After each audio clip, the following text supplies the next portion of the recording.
Hey Taurus. So, as you well know by now, because you've been watching the other readings, there will be an extended reading at the end where I'll show you my notes and we'll go over some of the larger energies going on for you.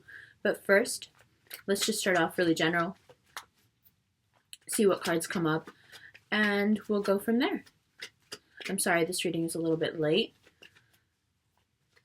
It's been an interesting month so far. For you guys, it doesn't really get going until today and tomorrow, so hopefully this is right on time. Let's see. A lot of you are thinking about your exes, but like a good ex, like someone you want to see again, someone you want to hang out with again, something.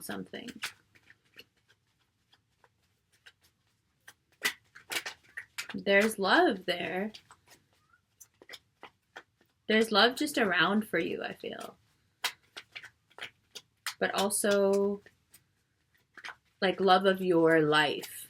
You know, like you're starting to really love where your life is at and you're going to take more and more steps to make sure you like the life you're living right now. I really like that energy for you. It's such a change from a few months ago. That spiraling up is continuing, and you know, more and more stable. The higher you rise, the more and more stable you get, which is always such a welcome change from people who do well and start to spiral out of control. First card, the moon. So let's see, what's the moon about? Major arcana, so immediately guidance. So you're on the path and then the moon shows up. So things that need to come out. There is a full moon that's coming up. It is part of, it's activating that cardinal cross. The moon is coming up in the house of Capricorn for you. Or just, it's in Capricorn. And for you, that falls in the 9th house. So the way I have it written down here is your higher mind can be rigid like a Capricorn. Where are those places in yourself where you're finding it really hard to continue that spiral upward because there are people you can't forgive? Where your thought process won't allow you to be less rigid? Where are the lines too strictly drawn? Where could you be a little bit more, the interplay there is between Capricorn and Cancer, where could you be a little more soft, a little more emotional, right? The moon is a card of emotions. The moon is a card of cycles. The moon is a card often associated with women. It's about understanding. So, 3 of Cups, 9 of Wands, and 10 of Cups. It's about understanding. To understand women is to understand life. To understand the moon is to understand the tides and the seasons and also life, right? 3 of Cups to celebrate. And then 5 of Wands. So let's look at these together, and then I'll pull some more cards while we look at them and see what comes up, and then I'll show you my notes and all that. All right, so far what do we have? The moon, the 3 of Cups,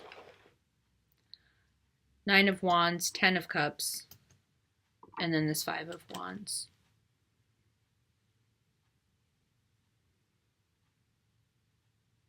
Yeah, things are going well.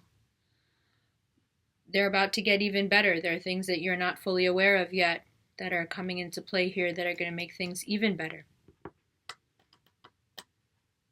I think this speaks to the Capricorn full moon that I'm talking about. When things are going this well, what usually happens is that you guys can get into some stubborn kind of petty fights or arguments, right? There can be this kind of combative nature. We've talked about this before. just feeling a little bit boxed in by what people are expecting of you, and that makes you push back.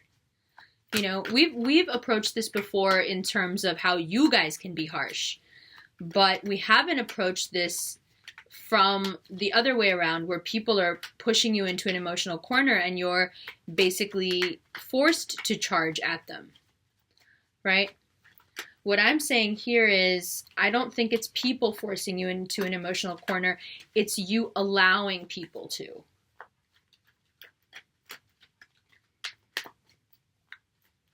Right? You have a certain way of thinking set up,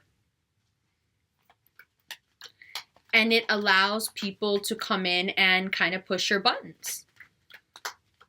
And that is a weird thing to have coloring all this, because although this can be secrets, it can be stuff that needs to come up and, you know, be dealt with.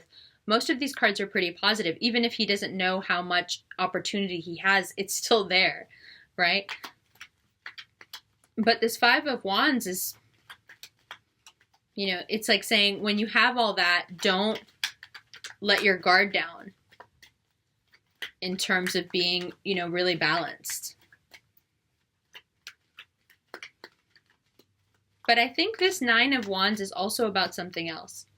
I think it's about, you know, a lot of times when Taurus doesn't make a move, it's because there's an internal argument. This is the internal brought to the external. There is that internal fight between wanting to be spontaneous and wanting to be practical and solid.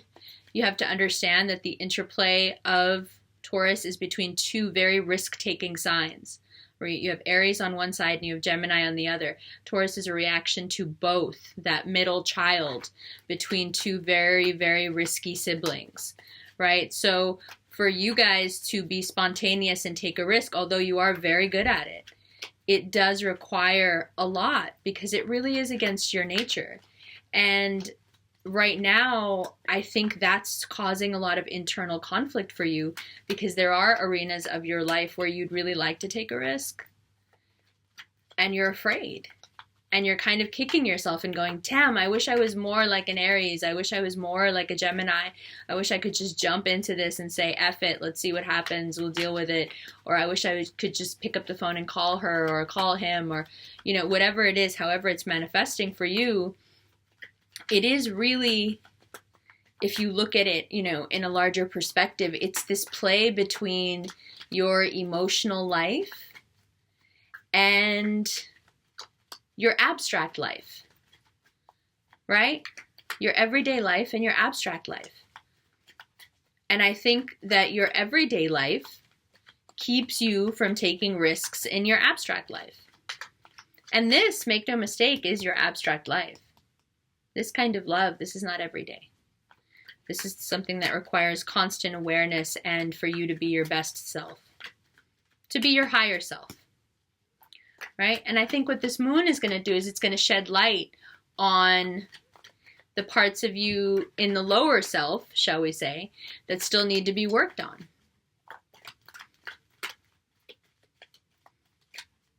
Okay, so let's see. I'm going to stop shuffling in a second if nothing else comes up, because it is a bit straightforward, and I understand, because July is straightforward for you.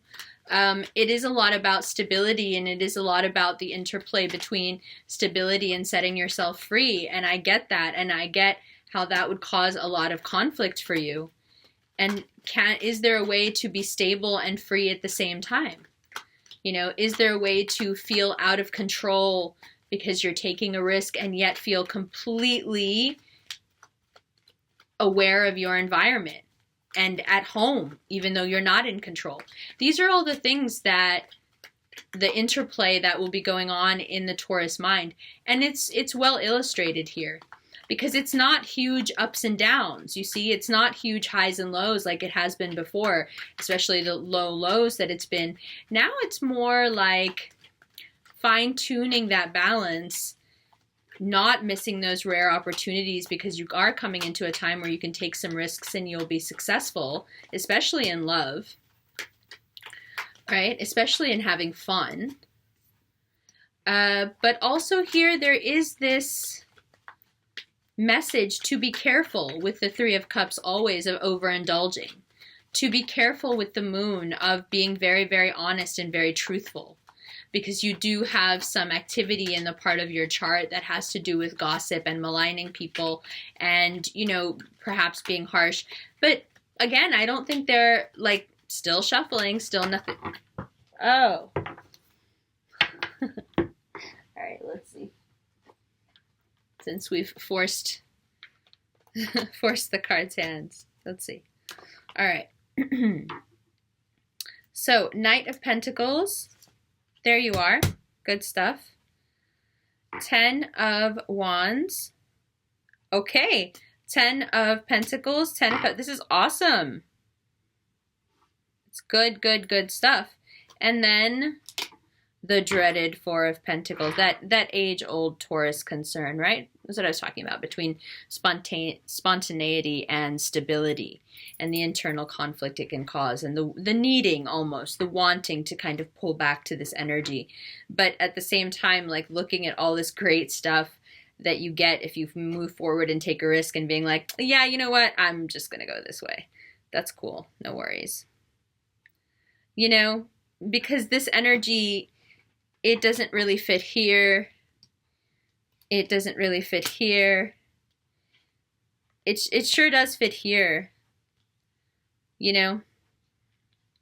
It is this kind of the pettiness that we're leaving in the past, the fear that we're leaving in the past, perhaps the lack mentality that we're leaving in the past. Maybe for some of us not being completely honest. Right? Maybe for others not being completely emotionally honest with ourselves. All of this. Right? And then in sharp contrast here we have, first of all, the 9 of Wands turning into a 10. Yes. Another 10, another 10. Yes. Joy, celebration. And you. Moving forward from this, leaving this behind for a very positive reason, right? Because you know that you can. What are you doing? Just walk back. It's fine. Don't worry. Because you know you can have so much more now, right? I think the big message here is to not hesitate and not keep yourself in this energy. You don't need to stay here. There's nothing for you here. Sure, there will be some illumination that I think will push you into, you know, this new place of abundance, which you're already in, but, you know, it'll just get more. But I think the moon is also about the parts of you that you don't readily deal with that can be prone to this sort of pugnacious behavior and this sort of risk-averse behavior, right? But then you exhibiting yourself as the braver one of your sign, the one who's on the move, the one who is looking for a new expansive future with someone. Now, is this someone who perhaps lied to another person and got out of another situation that was very difficult, where that person was clinging to them, or these two people were clinging to each other and moved past that situation into something new and happier? Yes, very much so it looks that way. But this can also be representative of an institution, a family, a marriage, a school situation, whatever it was that really, perhaps in some ways, brought out things that really needed to be looked at, but don't need to be wallowed in. Things that are meant to be moved past. Okay.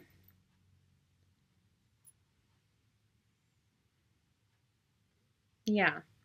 So now, this is where I would kind of end the general reading, and we would start with the extended reading, which as of next month, you'll be able to buy.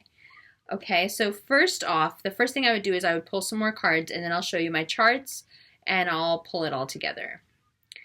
So the first thing that I would pull more cards for, because we know this is going to work out, so that's cool.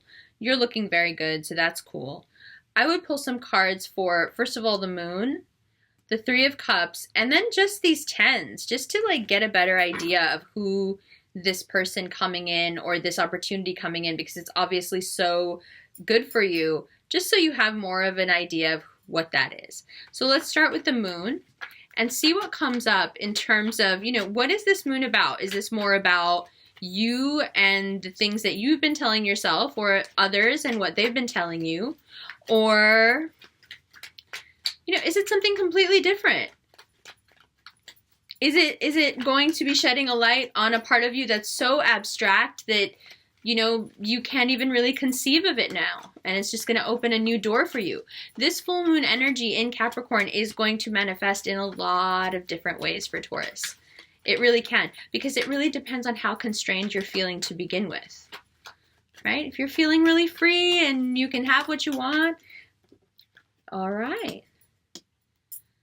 Feeling good, right? If you're feeling free, so let me finish my thought. My thought was, if you're feeling free and you're feeling good, then this moon energy is really about supercharging a part of your life that can bring you even more success, can make you confident in your creativity, can make you confident in your work environment, can bring you even more money, right? Because where this full moon is sitting for you is in a place that's so healthy in terms of getting things done, becoming more of this materially accomplished earth sign. So great. So we know that that's not about treachery from someone else, but really about perhaps, okay, so the only way that I would see treachery here still, or some sort of, right, so some sort of like surreptitious behavior, it would be if you, from a place of ego, were then lying and causing arguments and making someone kind of cling to you. But for the most part, this energy, I think, here is very positive, in that for most of you, this is coming across as just more supercharged energy to get you from here to here. So even if it is something, you know, quote unquote bad, something that doesn't sit well with you, ultimately what the cards are saying is that ultimately that thing is being presented to you, that truth is being presented to you, that reality of that person or the reality of the business venture, whatever it is being presented to you, so you will be elevated from where you are financially right now to this place. Because, you know, right, let's be clear, although it is representative of the earth signs measure success materially. That's why this is your element. So this is really about moving up. So here, breaking away from the conflict, breaking away from this age-old habit of being risk averse, and letting this moon energy do what it will and let the chips fall where they may, and let's see what happens, because we know that it's ultimately bringing us to our higher good. So let it happen, okay? Now, next thing we're looking at is the Three of Cups. So is this more about some sort of an addiction and something you need to be looking at and be careful of, right? So for Taurus, of course, first off, that's food, right? And then after food, it's usually drink. After drink, it's usually sex, right? Or actually for Taurus, you can put sex first for, I don't know, half of you. So what is it that, is this about overindulgence, or is this about celebration? Or, you know, what is this a card of warning? Are we supposed to be being careful? Is the moon informing some aspect of us that is overdoing it? Right? Let's figure out what this Three of Cups energy is about. Because once we have that clarifier, it makes it a lot easier to read this entirety of the spread. So I don't know if I said this at the beginning of the reading, but this is how I read for myself. And so that's part of why I'm offering it not in the normal readings, but in the extended, because it is a bit avant-garde, if you will. And I know that people, if I had just started putting these up normally, would be like, what are you doing? So, and to that question, I will always answer the same thing. I don't know. I just feel it. So, Three of Cups. Let's figure out. It is a bit of a hidden energy. I am feeling like it's something that doesn't want to come up. It's something that wants to remain hidden. Let's see. The Emperor, the Nine of Swords, okay, and the Six of Swords. Interesting considering all the really positive cards out here. So what are you still indulging in? What is keeping you in this Nine of Wands energy and not being able to see the prospects around you and come to fruition to this 10? Well, because this is also a 9, okay? This is mirroring this 9. So a dominant figure, the obvious would be an Aries, but also this card is associated with Scorpios for me. But someone dominant, someone who is putting their needs before your own and really kind of making you toil emotionally for them. I often say this is the worst card in the deck because at least the 10 of Swords, you're dead. This is the one where you're not dead and you're not alive and you're just in this hellish limbo of emotional pain. Six of Swords is a card of emotional liberation brought on by rational thought. So using rationality, right? She's got so much rational thought that it's killing her. It's too much. She can't make sense of it. This is someone who's kind of pared their thoughts down, organized them the best they can, and said, you know what? I'm willing to take this much of the blame, but I'm out. I gotta go. So how does that work in terms of the Three of Cups? Like how is that an answer to the Three of Cups question? I think what you're having a hard time letting go of is whatever this situation was where this person was very dominant with you in their love and you were kind of addicted to it. And although you left the situation behind, it is kind of like your guilty pleasure to either seek that person back out or to indulge in thoughts and misery about them because you still somehow miss them, or still somehow allowing them access into your life, and even if it is just through your own thoughts, even though you've already left and ended the situation. So I think here the Three of Cups is really an emotional addiction. Thinking back on the hurts, thinking back on that perfect person that you didn't get, thinking back on those that left you, all that, thinking back on all the things that make the vengeful side of Taurus come up. Right? And what the cards are saying is this you need to control so you can be open to what is essentially a great, great future, especially for the next 10 months, right? So now let's look. Okay, that wanted to come out right away. Good. I was going to say let's look at these 10s, but that was ready to come out. So the Fool, King of Swords, Strength, Death. Awesome. All right. So what I was going to ask and what we were asking, and then the Hermit is the bottom of the deck. So what I was going to ask about these 10s was, we want to inform them, what is this person that's coming in like? What is this energy that's coming in? What is this opportunity? And it's something that will require you to be super, super brave. Okay, so like I said, don't hesitate. He's not going to hesitate walking off that cliff because he knows that he's not walking off a cliff. He knows that the road will appear beneath him. It's something that will be,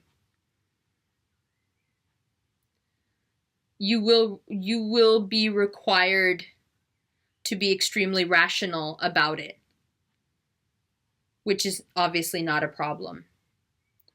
Something that you will obviously need a lot of strength to deal with, also not a problem. And will ultimately lead to a very much needed rebirth. We've been on this upswing for a while, we've been talking about it for a while, and here we are. Now, if this is a relationship, again, something that requires total faith, walking out onto a ledge, or in this case, walking off a ledge, involving either an air sign, a Leo, or a Virgo. So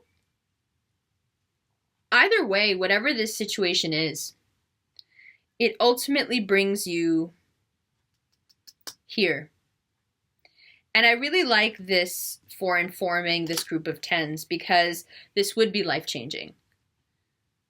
all this opportunity to manifest exactly what you want in terms of work and money, all this vitality and good luck and boon in terms of attracting the relationship and the financial status and the societal status that you would want.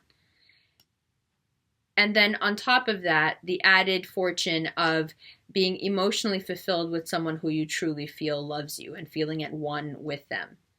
This is a group of energies that would absolutely bring about a rebirth process. For sure. So that's awesome. That it's all positive and will lead to your higher good. That's always what this is about. And the players on that road with you will teach you these qualities, but also these are the people that you will encounter. So will these be the people you encounter in terms of a romantic situation? It's very possible. But also, are these just the archetypal energies of what you need to embody to get to the death card? Absolutely. It is the hero's adventure. Remember, the Fool is the 0. The Fool is the number 0 because you're starting a new journey, a new hero's journey. The hero takes off from the 0, from the Fool card. And we find ourselves, right, going from step to step to step, getting to the inevitable death rebirth scenario, which is what we all want. Okay. So that's an extended reading in terms of looking at the cards. And then I also do another thing, which I really like to do, which is look at the bottom of the deck. So card of the Virgo, card of wedding and celebration, card of the Capricorn, 10 of Swords, 8 of Swords. Okay, so if you are a Taurus that is dealing with a Capricorn, I would say that's a situation that you need to get away from. If you are in a situation with a Virgo, there's a very good chance that that situation is going to work out. But if you also have a Taurus in your, if you also have, a Capricorn in your life, you need to get rid of that person or else this thing isn't going to work out. So the bottom of the deck is always fun that way. Now, let me show you my notes and we can talk about the cardinal cross a little bit, okay? And yes. So first off, please take a screenshot of this. This is your look at the cardinal cross for this month and how it affects you. Okay. So as you can see, if you are now looking at your screenshot, on the corner here it says move fast, more comfortable with sudden changes. This is the energy that's going to be coming out of your Aries in the 12th house. Okay? And the way the Aries of the 12th house becomes more comfortable with these changes is to kind of loosen up this Libra energy and not to hesitate. Okay? Because you have Aries in the 12th, but you have Libra in the 6th. So what does that mean? So what that means is the way you deal with the external world, the way you want the external world to look at you, you have that Libra veil over you where you really want people to like you, but also you don't want to seem like you care that they like you. You can get depressed having to deal with people. You can get really, really, really disappointed and drained having to deal with people. And here, what I have written down is use Aries fire for energy. So letting this Aries energy that you're connecting, these houses are connecting right now, letting that Aries fire spiral you up in terms of dealing with the outside world and not letting it get to you so much, right? Not letting the little things that can really piss off a Taurus piss you off because you're like that. Exactly like that energy. Every time I get that energy, my camera freezes. So that energy of like, oh my God, is this happening again? This is so annoying. So you can deal with that and temper your Libra need to have people like you with that Aries in the 12th that's like, listen, I just want to do what makes me happy. Right? Like, no, I don't want to do this. What I wrote here is how to use your Libra mind to calm yourself. Right? So that Aries part of you is just going to be like, no, I just want to do what makes me happy. No, I don't care. No, I just want things the way I want them. And the Libra is going to come in and be like, no, we have to think about other people. We have to do this and that. But the Libra is like too much thinking about other people, too much being, you know, the ingratiating, I want everyone to like me. And the Aries is to come in and be like, no, we got to quickly move on from the situation. No, don't hesitate. Do this, do this, do this. Let's go. You know, don't care what that person's going to think. Don't care what that person's going to think. And so this is the interplay you'll be feeling a lot this month. On the other side, you have Cancer in your 3rd house and you have Capricorn in your 9th. So we already talked about the full moon in Capricorn and what that's going to do for you. But this is your lower mind and this is your higher mind. So your lower mind is how you really communicate with people in the day-to-day and with the emotional connections that you have, how you nurture those. The higher mind is how you take all those same concepts and all that same information and all those same relationships and really synthesize something bigger out of them and make them into this more abstract way of your theory of life, the way you deal with life, the way your ethics, right? So here, what I have written in between the two of them is creatively confident. So this Cancerian part of you is going to free up this this Capricorn frigidity. And this Capricorn stability in you is really going to bring some control and stability to the Cancer because you communicate in a way that can be very up and down. And what I have written down here is lower mind can be petty like a water sign. So because your lower mind is situated in a water sign, you will have a tendency to be petty because Cancers can be really, really petty when they feel hurt. Really petty, right? So, and then what I have written here is the patterns you think in. Right? The patterns you think in. So the patterns you think in can be very ingrained. When you have Cancer coloring that part of you, then in that way you can be very Cancerian and they can be, I'm a Cancer rising, can be very stuck in their ways about certain things. Very rigid. So you can see how the rigidity kind of actually is going both ways here. But this rigidity has a way of kind of softening that one, and that one has a way of softening this one. So you really will, just like, you know, the other way, you really will achieve a really great balance this month if you let things kind of simmer a little bit. And when something new approaches you where you want to be like, no, that's too fast, or that's too scary, or should I, or no, I should, just put your foot on the gas and do it. Wait until you feel it, but once you feel it, don't deny it. Okay, and now, here are my notes, and you can screenshot those. So let's look at them. Venus in the 2nd house, money, easy. Mercury in the 3rd house. Mercury, the Sun, and Mars in the 3rd house. So what I have written down here is expressing from your heart-centered truth. So there's a lot of different ways that Taurus can communicate. I love having my Mercury in Taurus because that means that unless I'm completely sure about what I'm talking about, I'm not going to say it. And I really like that. I really like that if I find something out, I'm like, but wait. You know, there is that aspect of me that's like, wait, and I can be real, like almost petty about the logistics of things. I really like that. I really like that I can take something and chew on it and turn it into something else and explain it to people in a way that's slow enough for them to understand.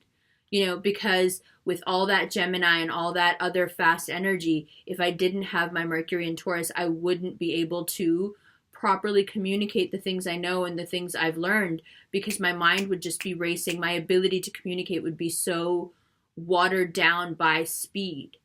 You know, and I have the luxury of being able to think and communicate slowly in a way that really is satisfying. And I think that's a big part of any placement that you have in Taurus, is that Taurus wants satisfaction, right? So express from your heart-centered truth. What does that mean? From that part of yourself that you absolutely know for sure is unshakable.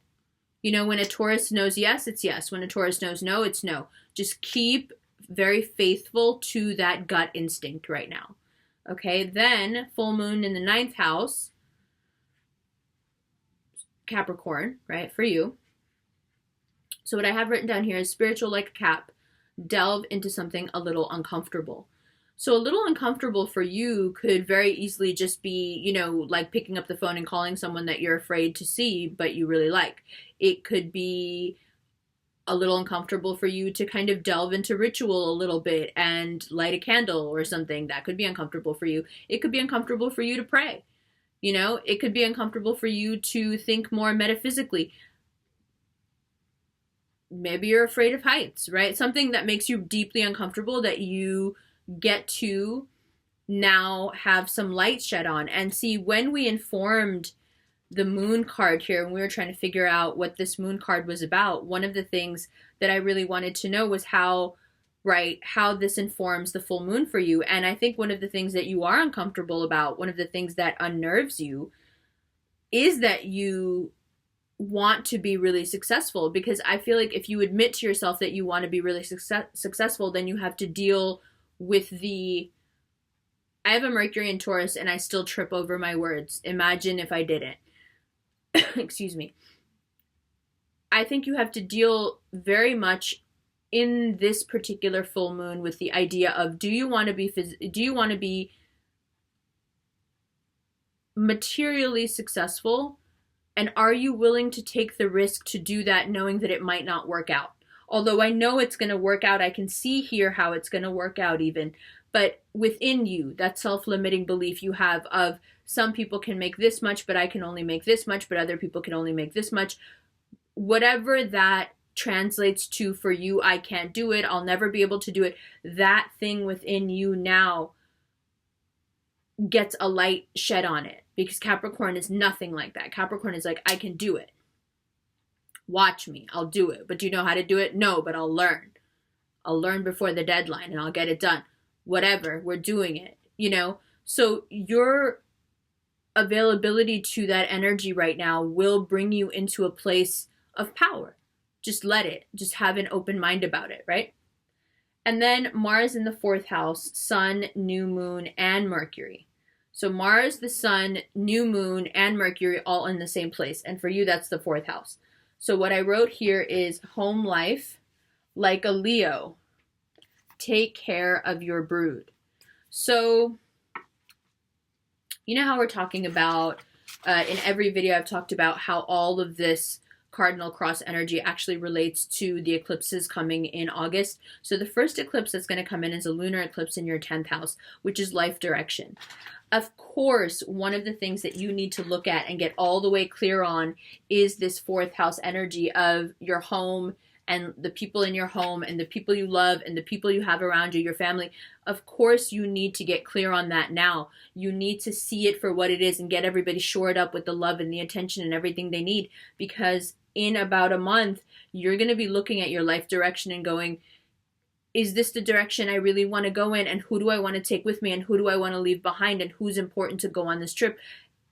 And I think you need to figure out that hierarchy of importance of people in your life before we hit that eclipse next month. So it makes sense to me that you have so much activity in the 4th house. And then Mercury in the 5th house is the last thing I've written down, and it says practical communication. So one of the things that's obvious here from the Fool card, the Page of Pentacles, and the King of Pentacles is that there will be a leveling up. There will be a progression. There will be a promotion. There will be love coming in. There will be a higher status coming in, a higher tax bracket coming in, right? So all of these things for you will lead to a very specific need to communicate practically with people, to leave any part of yourself that is not practical and business behind, and just focus financially on gaining. When it comes to your emotional life, I think you can take a page out of this same book and try to remain as practical about things as possible. Because when you have this much success and money and good luck coming in, the last thing you want to do is start making decisions from a really not heart-centered, but emotional place, right? So when I say express from your heart-centered truth, that's not emotional. Heart-centered truth is not emotions. Emotions go up and down. Emotions are all over the place. Emotions are based on thoughts and self-limiting thoughts generally. This is not what I mean. Your heart-centered truth is your gut. It's what you know. You know it in your gut. This is the thing. This is not the thing. I like this thing. I don't like this thing. I want to do that. I don't want to do that. I don't like you, but I do like you. I don't trust you. Whatever it is, just, right? Just say it. Just say it. Okay? Your emotions are very, very different. Your emotions can lead you to say to someone, I don't like you, or I do like you, or I hate you, or whatever it is, but it's based on whatever they've made you feel. Learn the distinction here. This is not about how you feel. This is about what you know. Taurus knows in their gut what's up. They do. They always do. You need to be tapping into that energy and going with that right now, because it's going to really make the month easier. But also, I think it's an energy you need to tap into more and more often, because it is the source of your success. It's that no nonsense instinct that you have that goes, go that way, don't do this. Just keep listening to it, because it will keep you out of situations that are not good for you. Obviously, you're surrounded by people who are still trying to kind of come in, even if it is just in your mind, emotionally, past memories or whatever, but also actively, people, especially in the work environment, who are trying to kind of, still emotionally box you in. And you're like, dude, what is it? Like, I don't get it. Like, I'm a dangerous animal. Stop pushing me to this. Like, what's wrong with you? So you need to use that Aries fire to speak those heart-centered truths without necessarily hurting anyone with your horns. And the only reason you don't want to do that right now is because you're going to be coming into a place of power and money and love. And why do we need to hurt anyone right now? We don't need to. We don't care. We don't care. Whatever. Let them just be. Right? So is there going to be a lot of walking away from waving, red, pieces of silk? Sure. Just turn around and walk away. Right? If that person at work is trying to agitate you and trying to really get to you, that's a red, that's a red piece of silk. Just, no, I don't need to charge it that. Right? Financially, I'm setting up so well right now. Karmically, I'm setting up so well right now. Like, I really don't need that. I really don't need any of that energy. And if you keep that mindset for all of July, that my energy and my peace is sacrosanct, it is the most important thing to me, you will be able to, in a very easy and efficient way, reprioritize who's important and why. And by the time the lunar eclipse comes around at the beginning of the month next month, you'll be like, yep, that person's important. Oh, that person's already gone. During the lunar eclipse, people will ask you, oh, what about that person? No, I got rid of that person last month. I'm not down with that. That's that part of you, the Taurus part of you, that's just like there's just things you're not down with. And when someone shows you or something shows you that, you're like, nope, not down with that. That. Assess. Do that now. Look at it. Look at it within yourself too. Right? That's what the moon is about. Look at it within yourself too. Where are those parts of yourself where you can look at that if you were somebody else and you were looking in and you saw it, you'd be like, no, I don't like that. Look at yourself like that. When you're finding people around you who are really, really, really irritating you and you can't help it, like you're just going to lose it with them, look at what it is about them that you can't stand, because you're going to see it's because of you. Because there's some part of you that you still want to work on that you don't like when you're like that. And so when they're like that, you hate it even more. Right? So use all those little opportunities where you might have been petty, where you might have gone off, but you're not going to, but use them as learning experiences. Use them to set yourself up. So when you approach this King of Pentacles energy, where obviously this month you guys are on this upswing, then you won't have that pettiness or that arrogance that holds some people back once they attain success. You'll be compassionate and humble. And you are a compassionate and humble sign, right? You are proud with humility. And it's beautiful, and you'll be able to live through that energy. Okay? I know it's a little bit late, but it's good, right? I love you guys. I'll leave a bunch of information below for San Francisco. I'm still doing readings in San Francisco while I'm there for all of October. The LA dates are seriously down to almost nothing. So hit me up. I'll try to get you in there somewhere, but it's not looking so good. And then New York for all of August and until the last week of September. And I'll be doing the readings the whole time. I will be at Afro Punk, and there will also be a meetup going on in Bushwick. But if you want to know more about that in terms of Quietest Revolution meetup in Brooklyn, please look on the Strange Ramblings page because all the info will be there. All right. I'm still doing readings.